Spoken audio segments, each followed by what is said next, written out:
Olá, meu nome é Gilmar Rodrigues, eu sou aluno do curso de Bacharel em Administração Pública pela Universidade Estadual do Goiás, com um polo sediado em Santo Antônio Descoberto, Goiás. O nosso tema maior é gestão pública, e o artigo que vamos apresentar tem como subtema Vandalismo na Escola e o papel da gestão escolar. A minha orientadora é a mestre Luciana Cristina de Melo Tavares. Nós vamos começar então pela nossa justificativa desse artigo. A primeira justificativa que nós temos é apontar os desafios que os gestores enfrentam no processo da gestão democrática de ensino. A segunda justificativa que nós temos é entender como essas questões, por meio da função social da escola e dos gestores e dos órgãos colegiados, são trabalhados para combater esse vandalismo dentro da unidade escolar do qual nós estamos aí apresentando. E um terceiro ponto é compreender a importância da cidadania na construção de uma consciência crítica e reflexiva por parte dos discentes, não é? Para a formação de bons cidadãos nesse município. Então, o presente artigo ele aponta desafios dos gestores escolares. E esse desafio é importante porque ele vai ter que aprender, vai ter que reestruturar e empregar novas posturas para combater esse vandalismo. Isso vai ocorrer através de uma mudança na base da organização da escola. Isso por quê? Porque a escola de hoje não é mais aquela antiga, em que imperava o tradicionalismo, em que o professor falava, o aluno baixava a cabeça, em que o gestor ou diretor, a nomenclatura antiga, falava e os discentes obedeciam. Então hoje, com a evolução da mídia, com a evolução da tecnologia, então hoje nós temos discentes que questionam, tem discentes que sabem muito mais do que às vezes o docente em termos de computação. Então tudo isso influenciou e influencia para que a escola tome uma providência, a unidade escolar, para tentar combater e minimizar de forma precisa, cirúrgica, esse vandalismo dentro da unidade escolar. Então há essa necessidade de inovações nessas práticas participativas. E a escola, nós entendemos, que é um ambiente político, porque ali o discente ele vai discutir políticas públicas, como por exemplo, porque falta carteira na escola, porque não tem professores substitutos, porque determinada aula ele não entende, porque as escolas não estão pintadas as salas, porque não há ventilação. Então uma série de questionamentos que é feito, porque na verdade nós entendemos que o professor é um formador de opinião. Ela também trabalha na ação social. Por que social? Porque o discente é um sujeito que traz uma bagagem cultural e social da sua casa e ao mesmo tempo ele tem uma bagagem social de outros que convivem com ele, então é o seu mundo, o mundo dos outros, para formar um próprio mundo social dentro da unidade escolar. E é também democrático, porque ali se discute os direitos e os deveres dos discentes. Um outro detalhe também é que esse trabalho aponta outros desafios, que é a construção de um cidadão consciente. Porque há essa necessidade. Um discente crítico, um discente consciente e ao mesmo tempo reflexivo. Saber quem ele é, quem o outro, para ser parceiro na construção de uma sociedade, de uma escola melhor. Então esse artigo foi orientado por uma abordagem qualitativa e bibliográfica, documental e também investigativa. Por quê? Porque fomos buscar, logicamente, outros autores, ao mesmo tempo em artigos científicos, e também na coleta de dados, que vamos mostrar daqui a alguns instantes, em relação à pesquisa feita com os alunos da escola, que nós fizemos aí esse trabalho de pesquisa. O referencial teórico é importante por quê? Porque vai trazer a nós a importância sobre a palavra vandalismo. O termo vandalismo, então, segundo Senos e Diniz, é depredação, é arruaça, é indisciplina, é baderna. Isso é importante porque nós vemos isso. Porque a disciplina, segundo também fontes, ela se manifesta de várias maneiras. Como, por exemplo, o aluno que quer se aparecer, é agressão física aos discentes, é agressão própria do docente, é desvalorização do docente e, ao mesmo tempo, também ausência em sala de aula. Isso eu pude perceber em 2020, quando a pandemia não estava ainda em voga, e eu acompanhei com o aval da direção da escola, os professores, algumas aulas, e percebi que, na verdade, infelizmente, tem alguns professores que não têm nem domínio de turma e nem domínio de conteúdo. Isso causa, na verdade, uma complicação muito grande, um desrespeito muito grande, porque o discente não sabe qual é o seu limite. Por quê? Porque há necessidade que haja um trabalho em equipe para que esse discente saiba o direito, mas também o dever dele. Então o vandalismo também, segundo aí Senocid diz, é um indicador de insatisfação. Insatisfação daquele que repetiu, insatisfação daquele também que não repetiu, mas que tirou notas não muito boas em matérias de cunho muitas vezes de física, matemática e português, e ele fica revoltado com isso e às vezes ele explode de maneiras diversas, como vamos ver no próximo quadro aqui. Então, quais são as implicações da violência na atuação dos gestores escolares, ou do gestor dessa unidade escolar? Primeiro, esse vandalismo começou aí, segundo Medeiros, em 1980. Foram 14 capitais que foram feitas a pesquisa pela Unesco, e com o tempo se percebeu que esse vandalismo, ele tem também, além da depredação física, simbólica, que é humilhação, são insultos verbais tanto ao próprio discente, colega dele, como também ao gestor, como também ao corpo docente. Então isso que Medeiros vai trabalhando. Um outro detalhe é que essas implicações dessa violência na atuação do gestor envolve também o quê?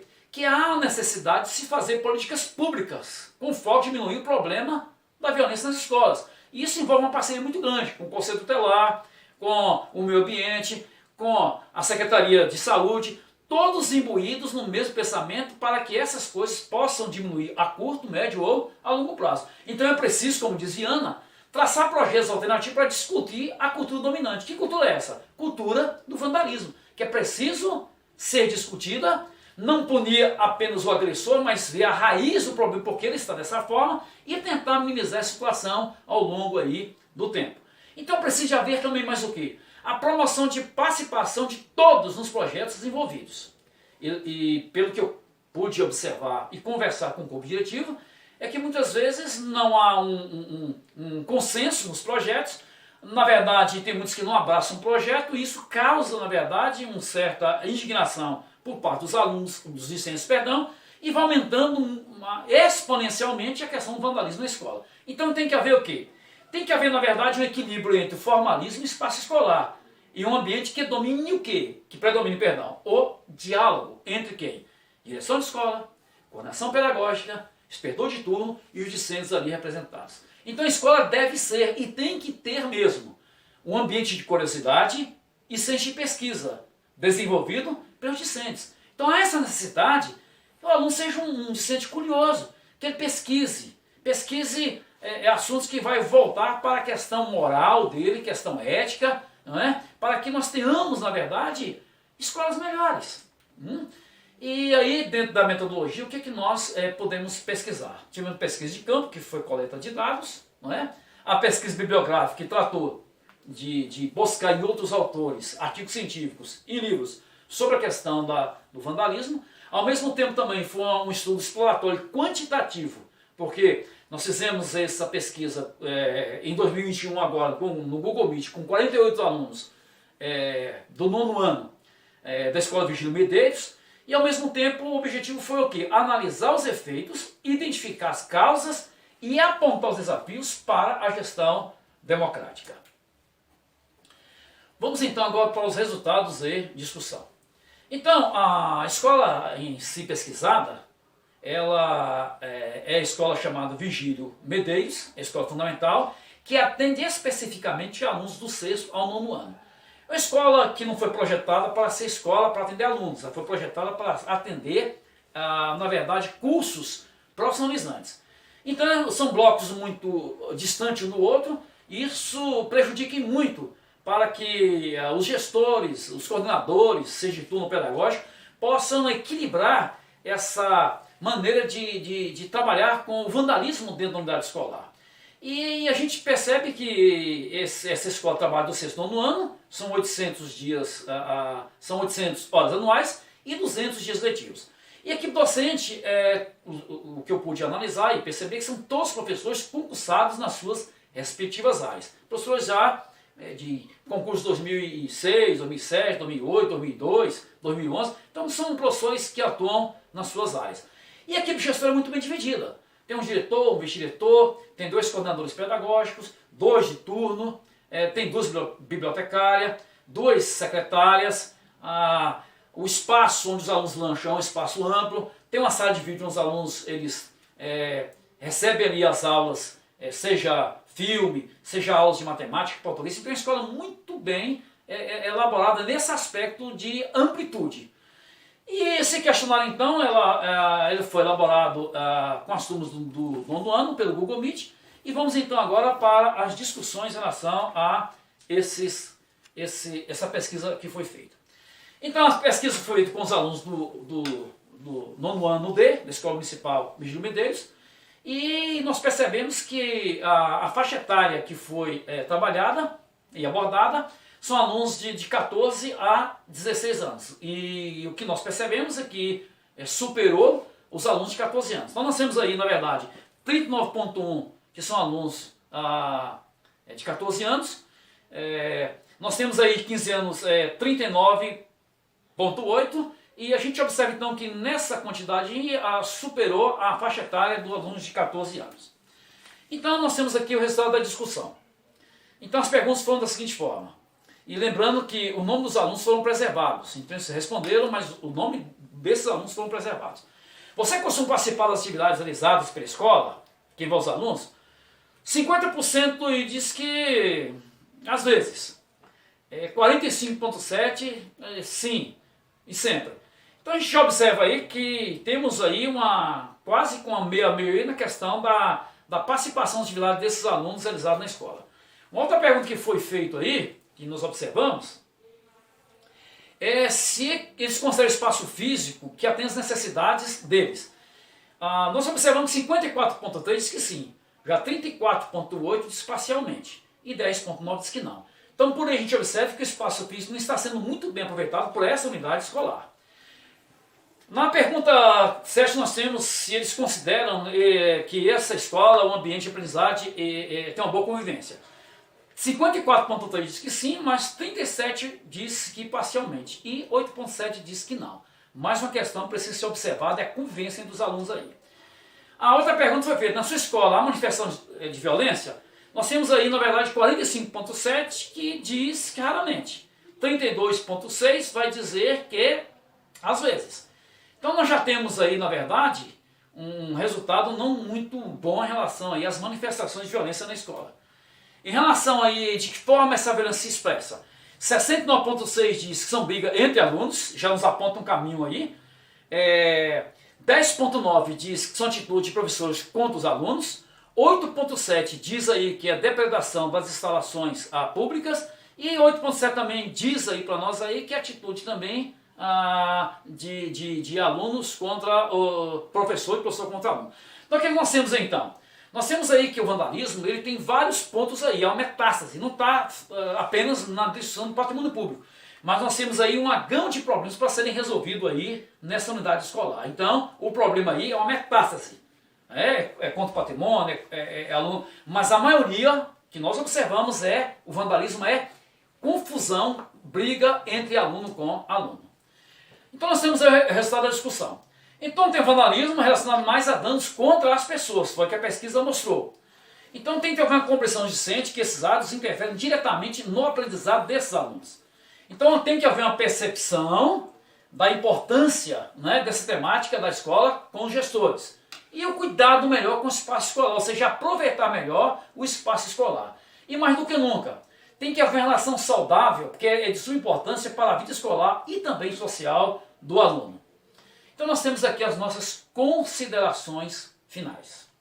Primeiro, é preciso haver normas da escola quanto à conduta e à necessidade desses discentes. Isso é muito importante. Precisa rever o PPP, rever os projetos, rever onde está o problema. Depois, essa escola precisa aproveitar esse espaço que seja atrativo, que seja dinâmico e que seja participativo e atual. E depois o papel do gestor em planejar, motivar e liderar. E por último aqui, planejamento, empenho e liderança em todos. Então minha última frase aqui, eu quero deixar para vocês aqui é o seguinte. O passado não se pode mudar, mas o futuro está nas mãos dos atores envolvidos. Que Deus dê sabedoria aos gestores, que Deus dê sabedoria aos demais que são os participes desse projeto, que é a gestão escolar, na verdade aí, o caixa escolar, que é também chamado de conselho escolar, e os pais também, para que essa escola ela alcance seu caminho e perceba que o vandalismo não está apenas na questão do patrimônio público ser destruído, mas numa relação entre discente e discente, porque nós sabemos que infelizmente eles participam durante finais de semana nos bares punks. Eu estou falando isso porque eu também sou professor, já percebo isso, e às vezes leva para a escola e às vezes vai discutir essas questões na própria unidade escolar, e aí há brigas e há confusões. Então eu quero aqui agradecer a todos que estão vendo esse vídeo, aos doutores, aos mestres que estão analisando esse artigo e também aos meus mentores que têm muito me ajudado e trabalhado nessa questão. E eu quero oferecer esse artigo que propus aqui ao meu pai que faleceu, infelizmente vítima da Covid, agora no ano de 2021. Muito obrigado a todos.